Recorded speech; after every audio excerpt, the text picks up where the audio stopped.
Hello and welcome to Red Deer Public Library's Health Cafe in partnership with Primary Care Network Red Deer.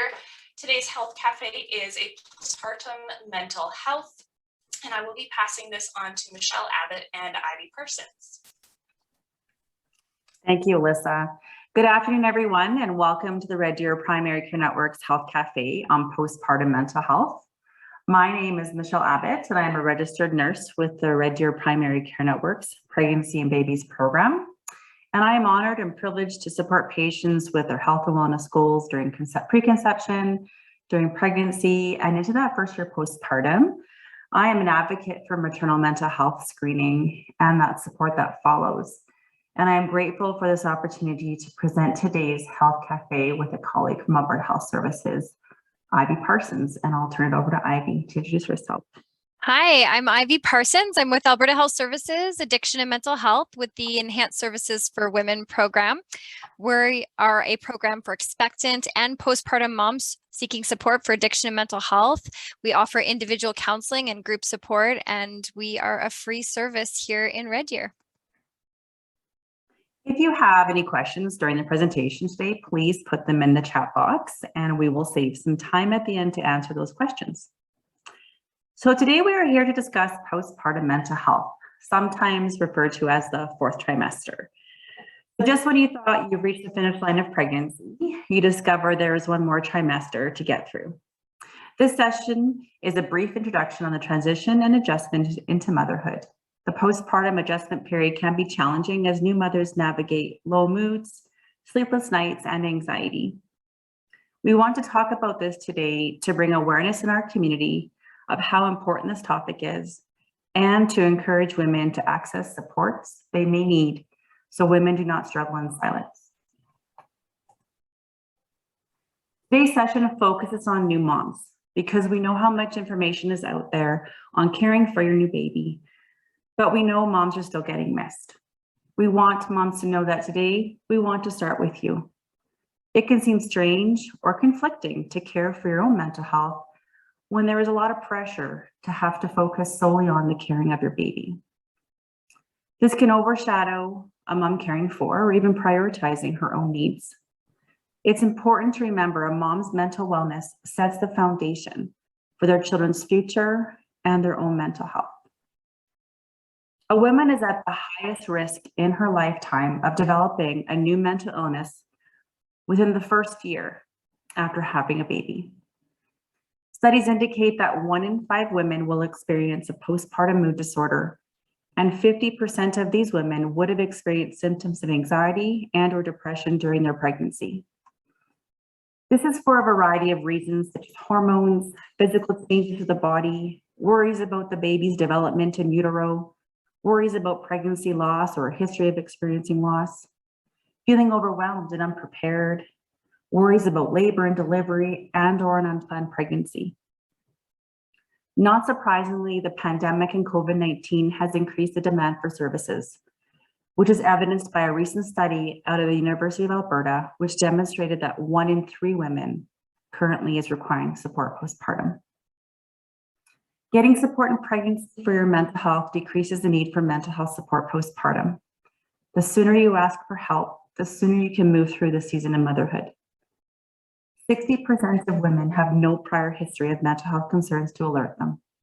And if left untreated, 30% of women will remain chronically symptomatic. And 78% put their family's health and well-being before their own. Our hope is that you will leave this session feeling comfortable and confident that you have the resources and tools for your mental wellness. Know you are not alone and how to access both professional and community support. The fourth trimester refers to the first 3 months after having a baby, and it is a time of so much change. We want to normalize some of the shared experiences many women go through and acknowledge that just because there are others out there going through the same things, it doesn't make it any less difficult. This is a period of total adjustment and learning. You too, as a mom, have just been born into a new version of yourself. You have to get to know this new you each time you welcome a new child into your home.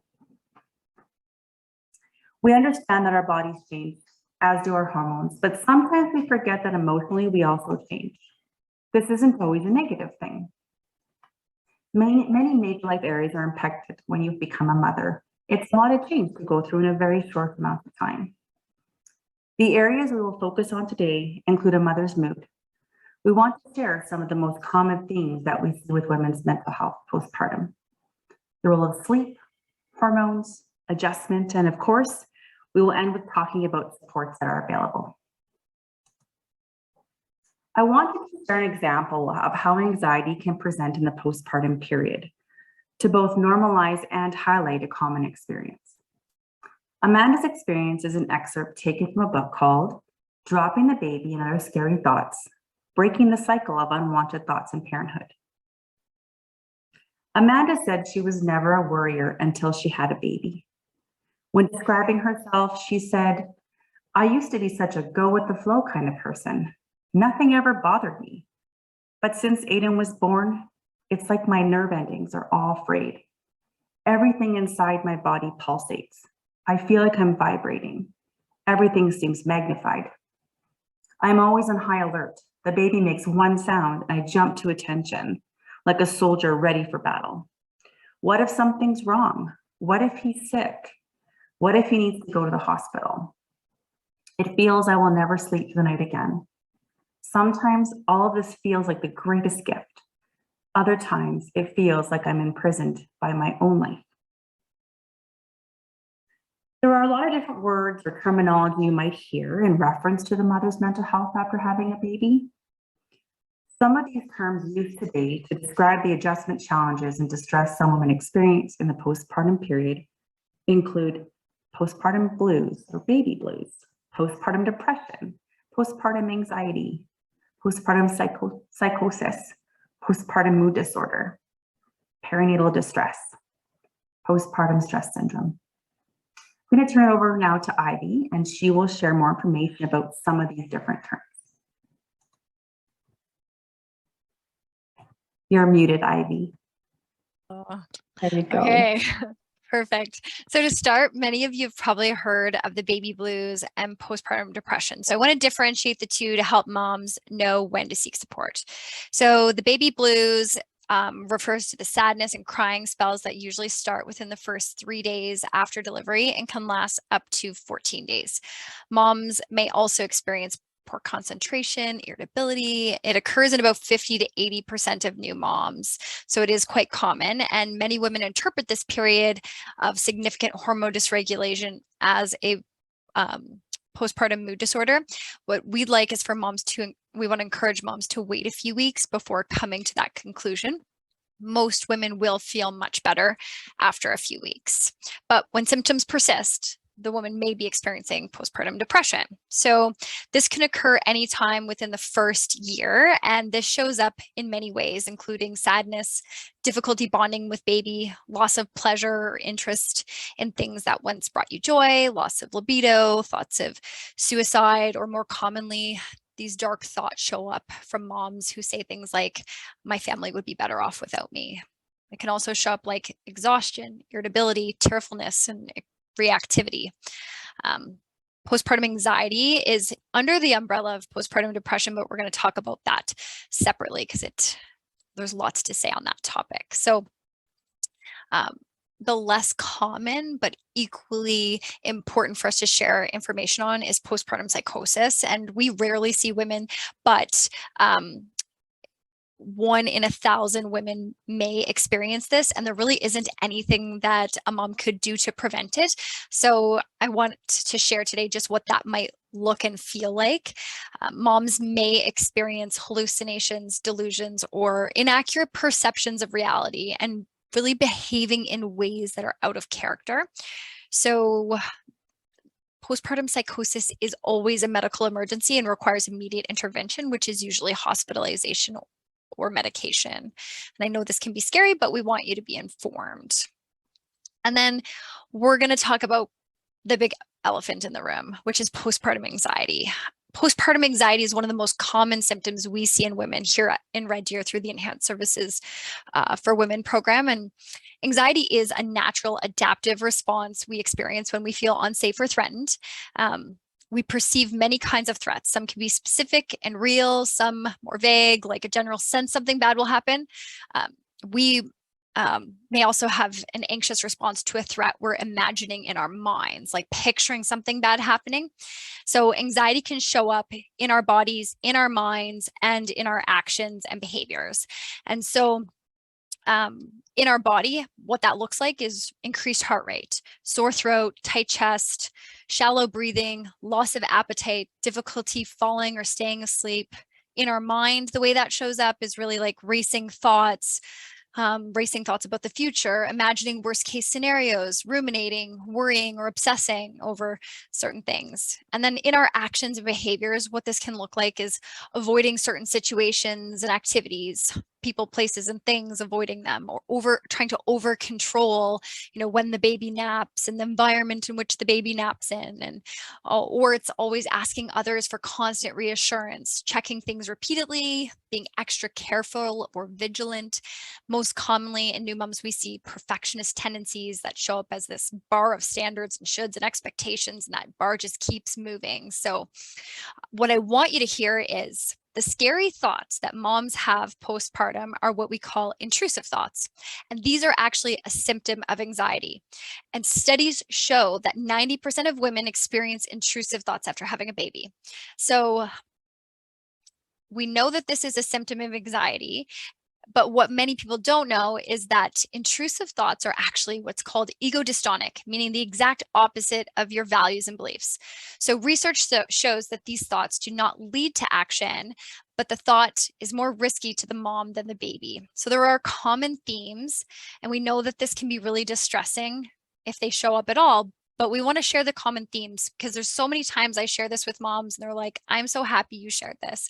I thought I was alone. I thought I was a monster. I was scared of myself. So some of the themes we see are that moms have fears the baby will stop breathing, particularly at night, fears of dropping their baby, specifically while walking down a set of stairs, fears of getting into a car accident with the baby, fears of germs or baby getting sick, and a preoccupation or fears obsessively of your own health, your own mortality once you become a mother. And these are not just worries. Many women develop obsessions and compulsive behaviors that impact daily functioning as a means of trying to just control and mitigate this anxiety and these symptoms. So many women also experience thoughts that scare them, thoughts that they never thought they would have of harming their baby, because this really makes moms start to mistrust their own body and what they might do.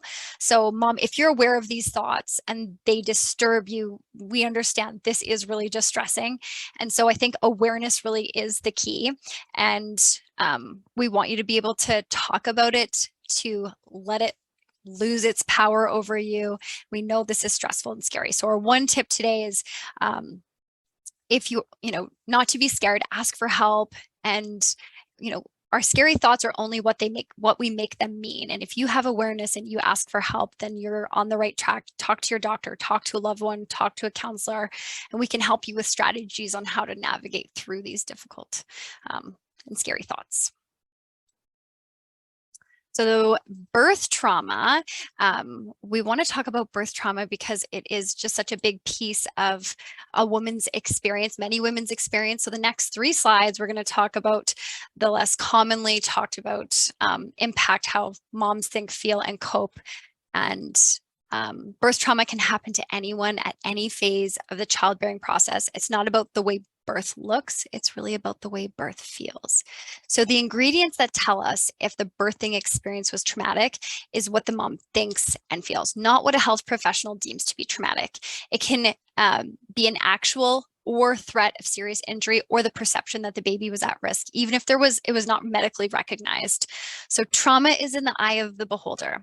So some examples of psychological birth trauma might include postpartum hemorrhage, placenta previa, episiotomy, emergency C-section, failed epidural. And some examples of psychological birth trauma could include the experience of feeling ignored or treated rudely, being or feeling pressured into a procedure, unexpected beginnings, and COVID-19 and everything that has changed with the birthing process. So Birth trauma and post-traumatic stress disorder are not the same. A woman does not have to be diagnosed with PTSD to prove that her birth was traumatic and has had a negative impact in some way. 9% of birthing women will receive a PTSD diagnosis, but most women will not meet the criteria for a clinical diagnosis. However, 46% of women describe their birthing experience as traumatic. So there's the traumatic event, and then there's the reaction. And we may have similar experiences, but that does not mean we'll process those experiences in the same way. So our histories are all unique. Therefore, the way we process events and experiences are unique as well. So our hope is that you reach out for support to help feel safe in your body again, and know that your body did not fail you, and that there is no timeline on the worth that your story holds. Your experience is valid, and this would be another time to reach out to get support if you're having a hard time reconciling what that experience was like. So now we're going to talk about the role of sleep or lack of sleep in relation to postpartum mental health. So moms face many factors that contribute to sleep struggles. Sleep disturbances often start in pregnancy and before the baby is born. Mom spends lots of time preparing for the baby by considering what type of bassinet or what type of sleep sack she might need. And what many of us don't spend our time on is forming a plan for our own sleep. It is harder than I could ever imagine to sleep when the baby sleeps. So I'm not sure if those of you who can relate, our bodies are wired to the every little noise of our babies. And it's important to note that even sleep disruption produces the same response as complete periods of sleep deprivation. And this increases cortisol levels. Cortisol is your stress hormone. So without sleep, you're constantly operating on a short fuse, reacting to things as though there's a fire alarm going off in your body. And that's because our stress hormones make us actually feel like there's a fire alarm going off in your body. So there's a lot of pressure for women to a lot of women feel pressured to maintain part of their own identity, have a life, and carry out the responsibilities of parenting. And a lot of this comes at the cost of sleep.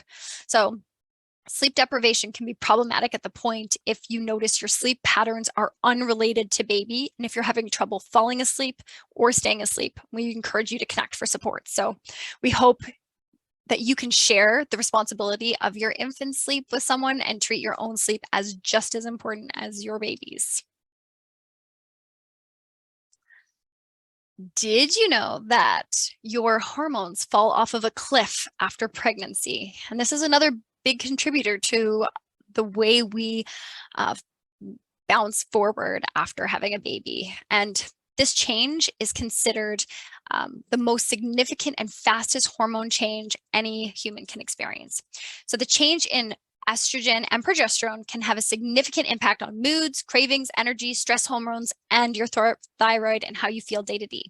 These hormonal changes are supposed to be temporary, but nutrient depletion, lack of sleep, high stress, and all the things that modern motherhood has set us up for make that road to recovery look different for each person. So hormones are not the root cause of the reason you don't feel like yourself. They respond to their environment. So other factors that can impact this are breastfeeding, which plays a role in the hormonal hijack. Lactation is initiated when estrogen falls, and the hormone prolactin, which has risen during pregnancy, is no longer blocked. So any disruption to this process can dysregulate hormones, making the impact on mood very much biologically driven and not solely situational.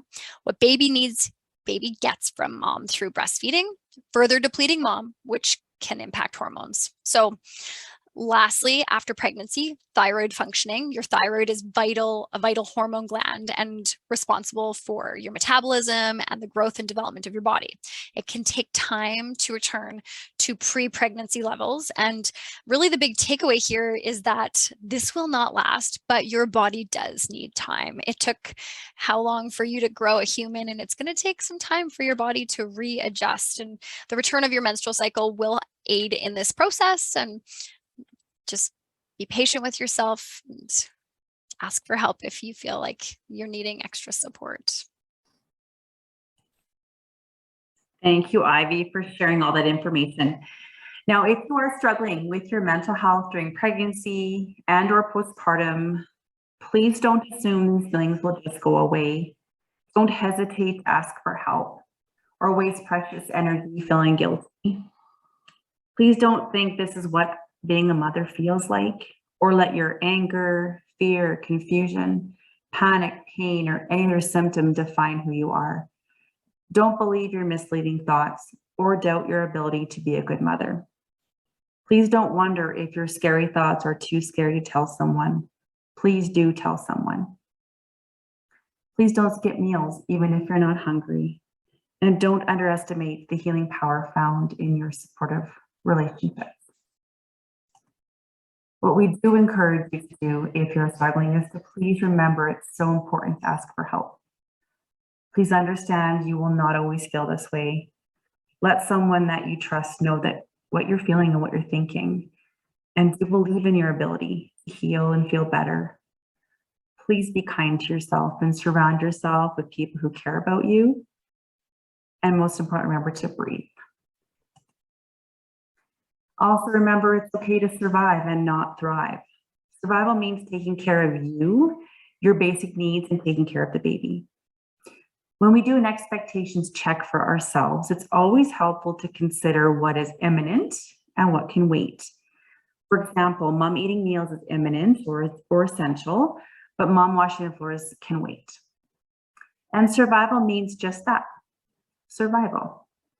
Don't forget you are the expert of you and you have so much innate intuitive information, but you are new to this role and you are learning, and practice makes progress, not perfect, as the bar of perfection will just make you suffer more greatly. If you experience or are experiencing any of the symptoms, thoughts, or feelings that we've discussed today, please know you are not alone and help is available. There's counseling, there's medications, workshops, support groups, and connections with other moms. There are many options that can help you feel better. I'm going to turn it back over to Ivy again so she can share some information about some specific resources. So I want to share with you information on the Mothers First toolkit. So a group of representatives from across Canada who are passionate about maternal mental health came together to develop this toolkit out of Halifax, Nova Scotia. And we have been lucky enough to partner with some of our colleagues in Lloydminster and other areas of Alberta to take their toolkit and have a panel of moms go through it and pick out what they thought was most helpful for them. So if you go to this website, you're going to find a PDF version of this toolkit. You'll also find rural tabs. And if you are from somewhere outside of Red Deer, click on that tab and you're going to find information on your local mental health and public health office with their contact information. But what you're going to find in here is information for new moms on self-care, on general health, exercise and movement, rest and sleep, relaxation, stress management, emotional coping skills, strategies, signs and symptoms for knowing if you are struggling with your maternal mental health. So if you were to go, I would really encourage everyone to check out our Facebook page, Mothers First Red Deer, and our Instagram. Instagram and Facebook have local supports, programs, and connections with all of the community events that support moms. And so we've created a little bit of a network so that moms can find this spot and launch off and find all the other ways to get support. So I want to show you specifically on the next slide, one of the sections that are in this book. And here's a sample of a few of the tools that are available. And so what you'll find is a perinatal assessment and a mother's checklist. So there's a mental health checklist, and please note the wording is really reflective of language that's used by mothers. So by framing it like, am I acting like myself? Am I saying things or doing things that seem out of character or not like my usual self, will help you assess if you may need extra support. So if you're not sure after hearing us today, please take a look at this toolkit and go into this section here called mental health checkup checklist. And if you feel like you're answering check marks to a lot of these questions, please don't hesitate after today to reach out to us. So Mama, what we want you to know is you can't pour from an empty cup, and we're just giving you permission to take care of yourself with as much compassion as you would for your new baby. Thank you, Ivy. That comes to the end of our presentation, and we'd happy to see if there's any questions in the chat. Don't think there's any at the moment, but we'll maybe wait a minute here and see if there's any that pop up. Any on your side, Alyssa? I don't see any at the moment. Oh, we have a hello. A hello back. Thank you for joining us today. And anyone that is on today, I'm not sure, I can't remember, sorry if Alyssa mentioned it, but these health cafes are recorded and can be found on, I'm probably sure the library, but also on the Red Deer Primary Care Network website under patient resources. We have all of the health cafes that we've recorded, and they are there for watching. So if you know somebody who missed this presentation and would benefit from the information, please direct them to our website, Red Deer Primary Care Network.